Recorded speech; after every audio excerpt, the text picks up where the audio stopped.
आप सबका परिचय भी मैं करवा दूं। हमारे झारखंड प्रदेश के हमारे प्रदेश अध्यक्ष वीरेंद्र प्रधान जी,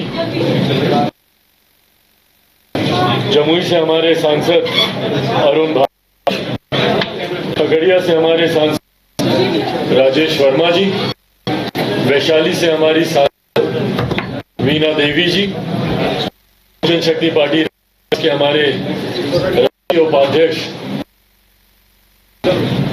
समस्तीपुर से सांसद शांभवी चौधरी जी। साथियों, आज लोक जनशक्ति पार्टी रामविलास की कार्यकारिणी की बैठक आयोजित की गई थी, जिससे हमारे कार्यकारिणी के सदस्य यहाँ पे मौजूद थे। इस कार्यकारिणी की बैठक का मुख्य उद्देश्य राष्ट्रीय अध्यक्ष के चुनाव को लेकर था।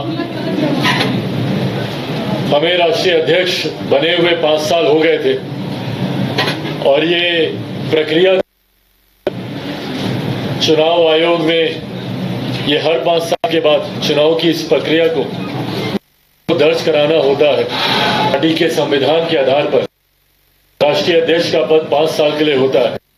पिछली बार 2019 पार्टी के संस्थापक आदरणीय रामविलास पासवान की मौजूदगी में पहली बार लोक जनशक्ति रामविलास के राष्ट्रीय अध्यक्ष चुने गए थे।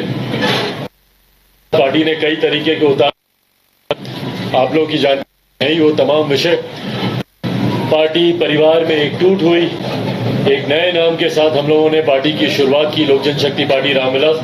पर यह प्रक्रिया वही है। तो पिछली बार 2019 के नवंबर में हमारा चुनाव हुआ था।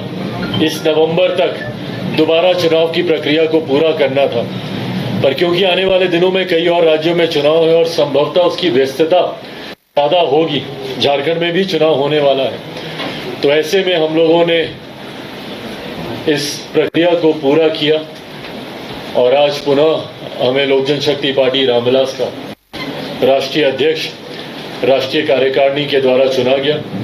इसी उद्देश्य के साथ आज हम लोगों ने इस बैठक को रखा भी था। जहां चुनाव प्रक्रिया था इस बैठक का, राज्यों में और होने वाले विधानसभा के चुनाव एक चर्चा का विषय थे। झारखंड में भी आने वाले दिनों में चुनाव हो रहा है। हरियाणा में नोटिफिकेशन ऑलरेडी आ चुका है, जम्मू कश्मीर में नोटिफिकेशन आ चुका है। और आज क्योंकि इस बैठक में हर राज्य के हमारे प्रदेश अध्यक्ष भी मौजूद थे, तो ये सुझाव प्रदेश कार्यकारिणी से लिया गया है, प्रदेश की इकाई से लिया गया है कि कौन अपने अपने राज्यों में किस भूमिका में चुनाव लड़ना चाहता है। भूमिका से मेरा तात्पर्य यह है कि गठबंधन के तहत मिलकर चुनाव लड़ना, और या फिर ऐसे राज्य जहां पे हम लोग का संगठन पहले से बहुत ज्यादा मजबूत है, वहां पर अकेले भी चुनाव लड़ने के लिए लोक जनशक्ति पार्टी रामविलास स्वतंत्र है। नागालैंड में हम लोगों ने अकेले चुनाव लड़ा था और वहां पर आज की तारीख में हमारे 2 विधायक, और हाल फिलहाल के दिनों में लोकल बॉडी के इलेक्शंस थे तो 2 काउंसलर भी वहां पर हमारे जीते। ऐसे में प्रदेश के जिन जिन राज्यों में चुनाव है वहां पर प्रदेश से भी ये सुझाव मांगा गया। लोक जनशक्ति पार्टी रामविलास का हम लोग का गठबंधन राष्ट्रीय स्तर पर भारतीय जनता पार्टी के साथ है और लोक जनशक्ति पार्टी रामविलास मजबूती से एनडीए का हम लोग हिस्सा है। पर वो राष्ट्रीय चुनाव की बात है, लोकसभा के चुनाव की बात है। काहे बगाहे अलग अलग समय पर अलग अलग राज्यों में पार्टी ने गठबंधन किए हैं। इसके पूर्व भी 2014 में झारखंड में ही भारतीय जनता पार्टी के साथ हम लोग का गठबंधन हुआ था और एक सीट गठबंधन के तहत हम लोग को दी गई थी, शिकारीपारा की एक सीट, जिसपे हम लोगों ने चुनाव लड़ा था। बहरहाल इस बार ये स्वतंत्रता पूरी तरीके से राज्य इकाई को दी गई है कि वो गठबंधन के तहत चुनाव लड़ने के लिए इच्छुक हैं या अकेले। गठबंधन के तहत राज्य इकाई चुनाव लड़ना चाहती है। इन बातों को औपचारिक तौर पर भी गठबंधन के समक्ष आने वाले दिनों में रखा जाएगा और अगर सीटों का तालमेल ठीक से बैठता है तो गठबंधन के तहत, और अगर नहीं और अगर राज्य इकाई ने चाहा तो फिर हम लोग अकेले भी हम लोग चुनाव लड़ने का फैसला ले सकते हैं। जहां एक तरफ हम लोगों ने राष्ट्रीय अध्यक्ष का चुनाव और ये तमाम आने वाले दिनों में जिन जिन राज्यों में चुनाव है उसको लेकर हम लोगों ने चर्चा की, तो वहीं कई ऐसे ज्वलंत विषय जो हाल फिलहाल के दिनों में जिनको लेकर काफ़ी चर्चा रही, भले वो वक्फ बोर्ड वाला मामला हो, लैटरल एंट्री को लेकर हो, या जिस तरीके से सुप्रीम कोर्ट के ऑब्जर्वेशंस आए जिसकी वजह से अनुसूचित जाति में क्रीमी लेयर के प्रावधानों का जिक्र उसमें किया गया, इन तमाम विषयों पर भी कार्यकारिणी में बैठक हुई और सबने सर्वसम्मति से हमारी केंद्र सरकार, जिसका मैं खुद एक हिस्सा हूं, केंद्र एनडीए की केंद्र सरकार और हमारे प्रधानमंत्री आदरणीय नरेंद्र मोदी जी के प्रति सबने एक धन्यवाद प्रस्ताव भी पारित किया। जिस तरीके से प्रधानमंत्री जी ने अनुसूचित जाति से जुड़े हुए हर महत्वपूर्ण फैसले पर और हर महत्वपूर्ण फैसले की गंभीरता को समझते हुए उचित फैसला लेने का काम किया, भले वो क्रीमी लेयर के प्रावधानों का जिक्र हो। उस दिन कैबिनेट मीटिंग में मैं भी मौजूद था, जिस कैबिनेट मीटिंग में प्रधानमंत्री जी ने इस बात को स्पष्ट किया कि अनुसूचित जाति कोई क्रीमी लेयर का प्रावधान नहीं रहेगा। और यही सोच लोक जनशक्ति पार्टी रामविलास की भी थी। जिस तरीके से सुप्रीम कोर्ट के ऑब्जर्वेशंस के बाद इन प्रावधानों का बनना संभव हो सकता था, उसको प्रधानमंत्री जी ने स्पष्ट किया। अनुसूचित जाति का आधार अनटचेबिलिटी रहा है। अनुसूचित जाति का आधार कभी भी शैक्षणिक आधार या आर्थिक आधार नहीं रहा। ये वो जातियां हैं जिनको भारत के संविधान में शेड्यूल किया गया है, जो शिकार रही थी और इसीलिए इन्हें शेड्यूल कास्ट कहलाया गया। तो जब आधार अनटचेबिलिटी है, आज की भी तारीख में हम लोग को उदाहरण सुनने को मिलते हैं कि एक दलित युवक को घोड़ी पर चढ़ने से रोका गया, एक दलित परिवार को मंदिर में प्रवेश करने से रोका गया। हाल फिलहाल के दिनों में एक आईपीएस ऑफिसर ने अपनी बारात निकालने के लिए सुरक्षा की। एक आईपीएस अधिकारी मांग करता, मुख्यमंत्री रहते हुए कई ऐसे नेता हैं जो मंदिर गए और मंदिर को गंगा जल से धुलवाया गया। तो ये आधार भी इसमें छुआछूत है। सुप्रीम कोर्ट के जो ऑब्जर्वेशन था उसमें कहीं पर भी अनटचेबिलिटी का जिक्र नहीं था, जो हम लोग थे एक चिंता। और हमारी सरकार, हमारे प्रधानमंत्री जी समझा, बल्कि इस पे उचित फैसला लेते हुए इस बात को किया कि जिस तरीके से बाबा साहेब भीमराव अंबेडकर जी के वक्त आरक्षण के को बनाया गया था, उसी आधार पर यह व्यवस्था आगे भी चलती रही। तो जहां प्रधानमंत्री जी का धन्यवाद, वहीं लेटरल एंट्री को लेकर भी ओबीसीज के आरक्षण के प्रावधानों को ध्यान में नहीं रखा गया, ये भी हम लोग लिए एक चिंता का विषय था। इसका एडवर्टीजमेंट को प्रधानमंत्री जी के दिशा निर्देश अनुसार विड्रॉ किया गया, जो प्रधानमंत्री जी का कमिटमेंट, उनका सामाजिक न्याय के प्रति दर्शाता है। प्रधानमंत्री ने हमेशा उस वर्ग को मुख्य धारा जोड़ना किया जो अभी पर है। ऐसे में प्रधानमंत्री जी का इस एडवर्टीजमेंट को विड्रॉ करना उनके इस कमिटमेंट को, उनके इस समर्पण को समाज के अनुसूचित जाति, जनजाति, पिछड़ा वर्ग से आने वाले लोगों के प्रति दर्शाता है। और यही हम लोगों की मांग भी थी। हम लोगों ने भी इसी बात का आग्रह किया था। मैं खुद सरकार का हिस्सा हूं, मेरे पास वो मंच है जहां पर मैं इन बातों को मैं रख सकता हूं सरकार के भीतर, और इन बातों को रखा गया।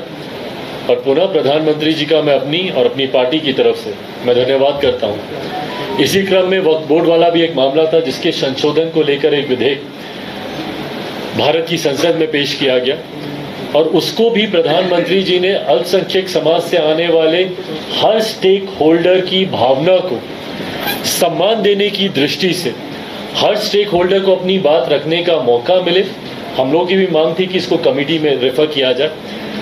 जॉइंट पार्लियामेंट्री कमेटी का गठन किया गया और जेपीसी में इसको रेफर किया गया, जिसमें हर स्टेक होल्डर को ये मौका मिलेगा कि वो जाए और अपनी बातों को, अपनी शंकाओं को, अपने सुझावों को उस कमेटी के समक्ष वो दर्ज करा सकता है। ये तमाम ऐसे फैसले हैं जिन्होंने मेरी सरकार, एनडीए की सरकार और मेरे प्रधानमंत्री आदरणीय नरेंद्र मोदी जी के सामाजिक न्याय, जिसमें सबका साथ सबका विकास की सोच पर हमारी सरकार आगे बढ़ने का काम कर रही है। सबका साथ और सबका विश्वास को मद्देनजर रखते हुए प्रधानमंत्री जी के द्वारा इन तमाम विषयों पर लिए गए फैसलों को आज लोक जनशक्ति पार्टी रामविलास की राष्ट्रीय कार्यकारिणी सर्वसहमति से प्रधानमंत्री जी के प्रति अपना आभार व्यक्त किया और उनके प्रति धन्यवाद ज्ञापन इस बैठक में पारित करने का हम लोगों ने काम किया। साथियों, आने वाले दिनों में और कई कार्यक्रम मेरे लाइंड अप हैं झारखंड राज्य को लेकर।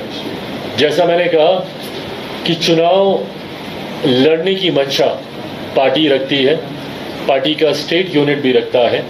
आने वाले दिनों में गठबंधन के तहत हो या अकेले, ये फैसला जल्द लिया जाएगा। गठबंधन के भीतर चर्चा कर केंद्रीय संसदीय बोर्ड के पास औपचारिक तौर पर यह प्रस्ताव एक बार राज्य इकाई के माध्यम से पहुंचता है, उस पर हम लोग चर्चा कर और साथ ही में पार्टी ने अपने मैनिफेस्टो को लेकर हम लोगों ने काम करना शुरू किया है। आने वाले दिनों में जब चुनाव की डेट्स नोटिफिकेशन वगैरह जब आ जाएगा तो ये तमाम बातें रखेंगे, पर ये सरना धर्म कोड हो, ये तमाम ऐसी बातें हैं जिसको लेकर पार्टी अपनी सोच रखती है।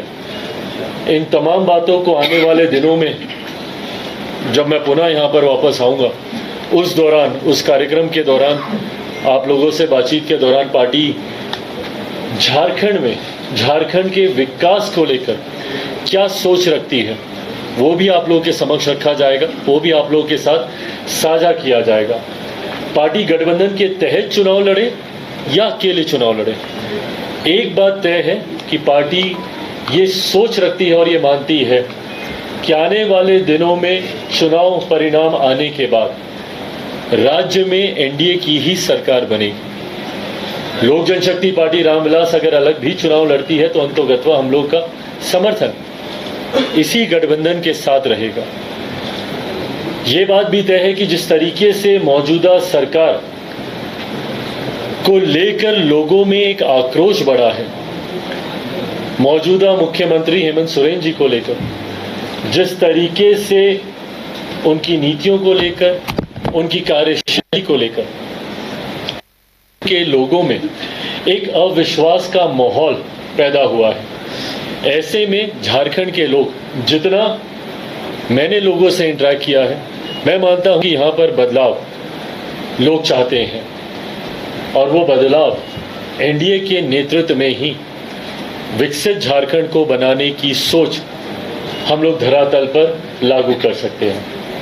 आने वाले दिनों में ये उम्मीद ही नहीं, पूरा विश्वास है कि हम लोग के गठबंधन की सरकार यहाँ पर बनेगी और पार्टी चुनाव को लेकर समय समय पर जो फैसला लेती रहेगी वो भी आने वाले दिनों में आप लोग के साथ साझा किया जाएगा। ये ज़रूर तय है कि आने वाले दिनों में प्रदेश अध्यक्ष जी के माध्यम से कार्यक्रमों का सिलसिला तैयार हो रहा है।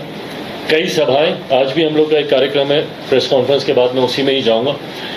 कई कार्यक्रम अलग अलग जिलों में तैयार किए गए हैं, जिसमें मैं, मेरी पार्टी के तमाम सांसद अलग अलग समय पर यहाँ पर आकर अपनी भूमिका निभाएंगे, पार्टी को मजबूत करने की दृष्टि के साथ और यहाँ पर राज्य में एनडीए की सरकार बनाने की सोच के साथ आने वाले दिनों में कई कार्यक्रम आयोजित किए जाएंगे और चुनाव को लेकर, इन कार्यक्रमों को लेकर समय समय पर तमाम जानकारियां आप सबके साथ साझा भी की जाएंगी। अब अगर आप लोगों के कोई सवाल है। कितनी सीटों पे लोजपा लड़ेगी? भाई, जैसा मैंने कहा कि ये अभी फिलहाल विचाराधीन है, गठबंधन के तहत अगर हम लोग चुनाव लड़ते हैं, वो गठबंधन के भीतर बातचीत के बाद ही वो संख्या मैं आप लोग के साथ साझा कर सकता हूं। पर अगर किसी कारणवश अगर गठबंधन के साथ चुनाव लड़ना नहीं संभव हुआ, तो ऐसे में कितनी सीटों पर जहां पर पार्टी के मजबूत नेता जो चुनाव लड़ सके और जहां पर पार्टी का संगठन जिन विधानसभाओं में मजबूत होगा, उन सीटों को चिन्हित कर वो सूची आप लोग के साथ साझा की जाएगी।